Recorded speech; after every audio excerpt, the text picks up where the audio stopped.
நிமிர்ந்த நேயர்களுக்கு அன்பான வணக்கம். நம்ம நிமிர்ந்த நெல் யூடியூப் சேனலில் தமிழகம் முழுவதும் இருக்கக்கூடிய 234 தொகுதிகளுடைய முதல் கட்ட நிலவரம், யார் யார் போட்டியிடுறதுக்கான வாய்ப்பு இருக்குது அப்படிங்கிறதான் பேசிகிட்டு இருக்கோம். அந்த பட்டியலில் இன்றைக்கி நம்ம பார்க்க இருக்கக்கூடிய சட்டமன்ற தொகுதி பாளையங்கோட்டை. பாளையங்கோட்டை அப்படின்னாலே எல்லாருக்கும் ஞாபகத்துக்கு வருது தென்னகத்தின் ஆக்ஸ்போர்ட் அப்படின்னு சொல்லக்கூடிய அதனுடைய பெயர் தான். அதுக்கான காரணம் என்ன அப்படின்னு பார்த்தீங்கன்னா, ஏராளமான கல்வி நிறுவனங்களை கொண்டது பாளையங்கோட்டை சட்டமன்ற தொகுதி தான். ரொம்ப குறிப்பாக திருநெல்வேலியில் இருக்கக்கூடிய அரசு சட்டக்கல்லூரி, அரசு மருத்துவக் கல்லூரி, அரசு பொறியியல் கல்லூரி, அரசு சித்த மருத்துவக் கல்லூரி, இது எல்லாமே பாளையங்கோட்டை சட்டமன்ற தொகுதிக்குள்ளே தான் வருது. இதெல்லாம் மட்டும் இல்லாமல் திருநெல்வேலி மாவட்டத்தினோட ஆட்சியர் அலுவலகம், எஸ்பி அலுவலகம், மைய நூலகம், இது எல்லாமே இருக்கிறது பாளையங்கோட்டை சட்டமன்ற தொகுதி தான். ஸோ ஒரு முக்கியமான அரசு அலுவலகங்களும் கல்வி நிறுவனங்களும் நிறைந்த பகுதியாக இருக்கிறது தான் பாளையங்கோட்டை தொகுதி. சரி, இந்த தொகுதியில் என்னெல்லாம் சமூகங்கள் இருக்காங்க அப்படிங்கிறத பார்த்துடலாம். பாளையங்கோட்டை சட்டமன்ற தொகுதியில் கணிசமான அளவுக்கு இஸ்லாமியர்கள் இருக்காங்க. அவங்களுக்கு அடுத்ததாக பிள்ளைமார் சமுதாயத்தினர் இருக்காங்க. இதெல்லாம் மட்டும் இல்லாமல் தேவேந்திர உள்ள வேளாளர்கள், யாதவர்கள், தேவர்கள், ஆதி திராவிடர்னு பலதரப்பட்ட மக்களும் இந்த பாளையங்கோட்டை சட்டமன்ற தொகுதிக்கு உட்பட்ட பகுதிகளில் வசிக்கிறாங்க. இப்போ இந்த தொகுதியில் மிக மிக முக்கியமாக இந்த தொகுதியினுடைய பலம் என்ன, பலவீனம் என்ன, சிட்டிங் எம்எல்ஏவோட, அதை நம்ம அடுத்ததாக பேசிடலாம். இந்த தொகுதியில் நீண்ட நெடுங்காலமாக திராவிட முன்னேற்ற கழகம் கோல் வச்சிட்டு வருது. இந்த முறையும் அங்கு திமுக சார்பில் போட்டியிட்ட அப்துல் வகாப் அவர்கள் தான் சட்டமன்ற உறுப்பினராக இருக்காங்க. இந்த தொகுதிக்கும் திமுகவுக்குமான பந்தம் அப்படிங்கிறது இந்த தொகுதியில் 1977 ஆண்டிலிருந்து இதுவரைக்கும் நடந்த 11 தேர்தல்களில் 8 முறை திமுகவும் 3 முறை மட்டும்தான் அண்ணா திராவிட முன்னேற்ற கழகமும் வெற்றி பெற்றிருக்காங்க. அந்த அளவுக்கு இது திமுகவுடைய கோட்டை. ஏன் இந்த தொகுதி திமுகவுடைய கோட்டையாக இருக்குது அப்படின்னு பார்த்தீங்கன்னா, தொகுதிக்குள்ள கணிசமான அளவுக்கு இருக்கக்கூடிய இஸ்லாமியர்கள், இன்னொன்று என்ஜிஓ காலனி போன்ற சுற்றுவட்டார பகுதிகளில் இருக்கக்கூடிய கணிசமான அரசு ஊழியர்கள், தொகுதிக்குள்ள இருக்கக்கூடிய சிறுபான்மை சமூகத்தில் இன்னொரு மிக முக்கியமான சமூகமான கிறிஸ்தவர்கள், இவர்களுடைய வாக்குகள் எல்லாம் திமுக கூட்டணிக்கு பக்கபலமாக இருக்கு. ஸோ அதனால தான் திமுக தொடர்ந்து இந்த தொகுதியில் வெற்றி பெற்றுட்டு இருக்காங்க. 2001 மட்டும் ஒரே ஒரு முறை அண்ணா திராவிட முன்னேற்ற கழக கூட்டணியில் போட்டியிட்ட கம்யூனிஸ்ட் வேட்பாளர் பழனி அப்படிங்கக்கூடியவர் வெற்றியின் விளிம்பு வரை வந்தார். ஆனால் அவராலும் வெற்றி பெற முடியலை. ஸோ இந்த தொகுதி பாரம்பரியமாக திமுகவுக்கு ரொம்ப ரொம்ப சாதகமான ஒரு தொகுதி அப்படின்னு நம்ம பாளையங்கோட்டையை சொல்லிடலாம். இந்த தொகுதியினுடைய சிட்டிங் எம்எல்ஏவாக இப்போ இருக்கக்கூடிய அப்துல் வகாப்புக்கு ப்ளஸ் என்ன மைனஸ் என்ன அப்படிங்கிறதையும் பேசிடலாம். அவருக்கு அமைச்சர் KN நேரு உள்ளிட்டவர்களோட ஆட்சி இருக்கிறதும் அவரோட ப்ளஸ்ஸு. ஆனால் மைனஸ் அப்படின்னு எடுத்துக்கிட்டிங்கன்னா, தொகுதிக்குள்ளே இருக்கக்கூடிய பலரோடு அவருக்கு இருக்கக்கூடிய முரண், ரொம்ப குறிப்பாக கட்சியினர் மத்தியிலேயே அவர் மீதான ஒரு அதிருப்தி நிலவுது. அதே அதிருப்தி அப்படியே பொதுமக்கள் மத்தியிலும் சில தாக்கத்தை ஏற்படுத்துது. ரொம்ப குறிப்பாக திருநெல்வேலி மாநகராட்சி மேயர் ஆரம்ப காலத்தில் இருந்த சரவணன், அவரை மாற்றிவிட்டு தான் இப்போ சைக்கிள் கிட்டு நியமிக்கப்பட்டிருந்தார். அந்த சரவணனுக்கும் அப்துல் வகாப்புக்கும் இருந்த பஞ்சாயத்து என்பது ஊரறிந்த விஷயமா இருக்கு. இதே மாதிரி அங்கே இருக்கக்கூடிய முன்னாள் திமுகவுடைய கவுன்சிலர் பவுல்ராஜ், அவருக்கும் அப்துல் வகாப்புக்கும் ஏற்பட்ட மோதலை தொடர்ந்து அப்துல் வகாப்பை வீழ்த்தணும் அப்படிங்கிறதுக்காக பவுல்ராஜும் தேர்தலை சந்திக்கிறார்.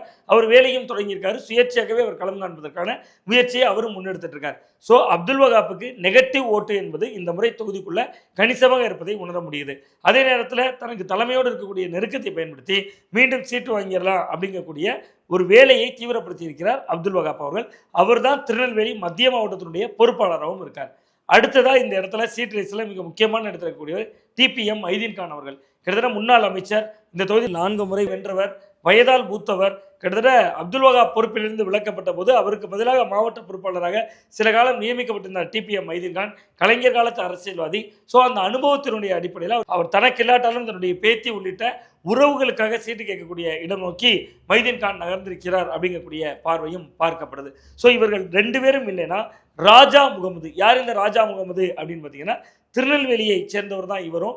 ராஜா முகமதுவை பொறுத்தவரை திமுகவில் இருக்கக்கூடிய அந்த சட்டத்துறை, அதாவது வழக்கறிஞர் அணி, அந்த திமுகவினுடைய சட்டத்துறையில் மாநில துணை செயலாளராக இருக்கிறார். நீண்ட நெடிய அரசியல் அனுபவம் கொண்டவர். ஒரு இளைஞரும் கூட, 45 வயது ஆகிறது. கிட்டத்தட்ட அவர் சட்டக்கல்லூரி மாணவனாக இருந்தபோது MABL பட்டதாரி. நெல்லை அரசு சட்டக்கல்லூரியில் மாணவராக இருந்தபோதே சட்டக்கல்லூரி மாணவர் அணியினுடைய செயலாளராக இருந்தவர். அது மட்டும் இல்லாமல் மாநகர மாணவர் அணி அமைப்பாளராகவும் மாவட்ட வழக்கறிஞர் அணி தலைவர் உள்ளிட்ட பல்வேறு பொறுப்புகளையும் இருந்தவர் தான் ராஜா முகமது.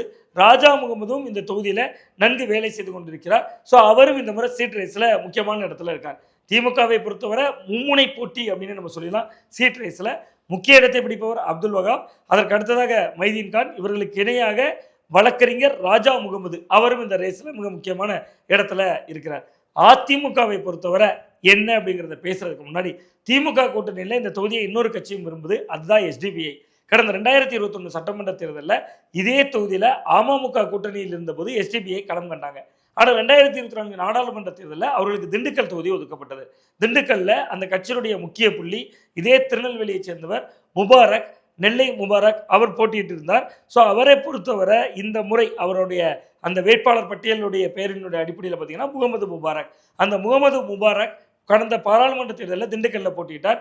இந்த முறையும் அவருக்கு திண்டுக்கல் அல்லது நெல்லையில் இருக்கக்கூடிய பாளையங்கோட்டை சட்டமன்ற தொகுதி, இந்த ரெண்டையும் தான் எஸ்டிபிஐ முக்கியமாக குறிவைக்கிறாங்க.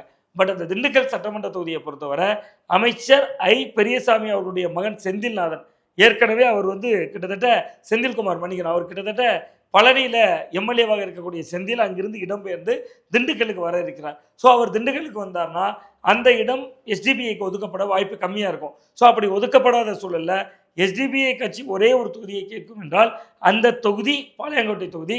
எஸ்டிபிஐ கட்சியினுடைய வேட்பாளராக யாருக்காக வாய்ப்பு இருக்குன்னா முகமது முபாரக் ஆகிறதுக்கு வாய்ப்பு இருக்கு. ஸோ திமுகவை பொறுத்தவரை பாரம்பரியமாக அவர்கள் ஜெயித்து வரக்கூடிய தொகுதி, தொடர் வெற்றியை தரக்கூடிய தொகுதி, மொத்தம் நடந்த 11 தேர்தல்களில் 8 முறை ஜெயித்த தொகுதி. ஸோ அந்த தொகுதியை விட்டு கொடுப்பாங்களா அப்படிங்கிறதும் ஒரு கேள்விக்குறியான அம்சம் தான். ஸோ அதனால திமுக இந்த தொகுதியில் விடாப்பிடியாக பிடித்து நிற்பாங்க அப்படிங்கிறதும் பார்க்கப்படலாம். அதே நேரத்தில் அப்துல் வகாப்புக்கு எதிர் மனநிலை தொகுதிக்குள்ள வீசுறதையும் பார்க்க முடியுது.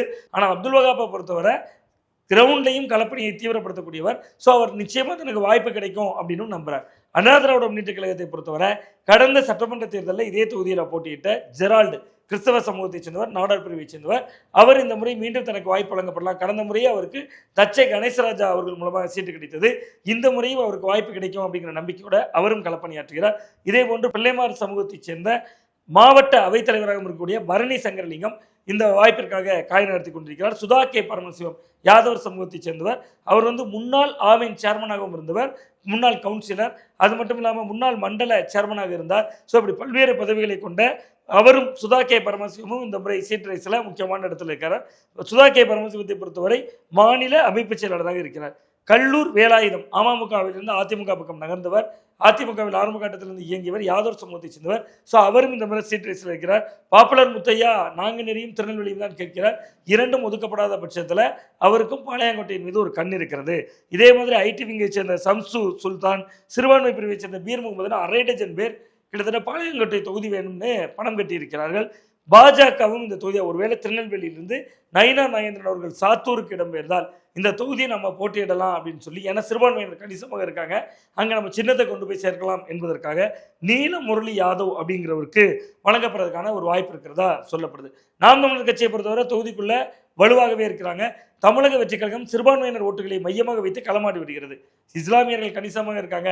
சிஏஏ பாருங்க, எங்கள் தலைவரும் எதிர்க்கிறாரு, எல்லா விஷயத்திலும் நாங்களும் உங்களோடு இருக்கிறோம் அப்படிங்கக்கூடிய நிலைப்பாட்டை நோக்கி தமிழக வெற்றி கழகமும் நகர்ந்திருக்காங்க. ஸோ அவர்களும் இந்த சீட் ரேஸில் மிக முக்கியமாக ஓரளவு கிரவுண்டை ரெடி செய்து கொண்டிருக்கிறார்கள். இப்போதைய சூழலில் திமுக களத்தில் முந்தி இருக்கிறது. திமுக களத்தில் முந்தி இருந்தாலும் அந்த மூவரில் யார் முந்தி இருக்கிறாங்க திமுகவில் சீட் ரேஸில் அப்படின்னு பார்த்தீங்கன்னா, அந்த மூவருக்கு இடையில கடுமையான போட்டி இருக்கு. அப்துல் வகாப், டிபிஎம் மைதீன்கான், ராஜா முகமது, இந்த மூவரில் யாருக்கு வாய்ப்பு வழங்க போகிறது திராவிட முன்னேற்ற கழகத்தினுடைய தலைமை பாரம்பரியமிக்க தொகுதியை தக்க வைத்துக் கொள்ளுமா என்பதையெல்லாம் நம்ம பொறுத்திருந்தான் பார்க்க வேண்டும். மீண்டும் நல்ல ஒரு அரசியல் அப்படியோடு உங்களை சந்திக்கின்றேன். நன்றி, வணக்கம்.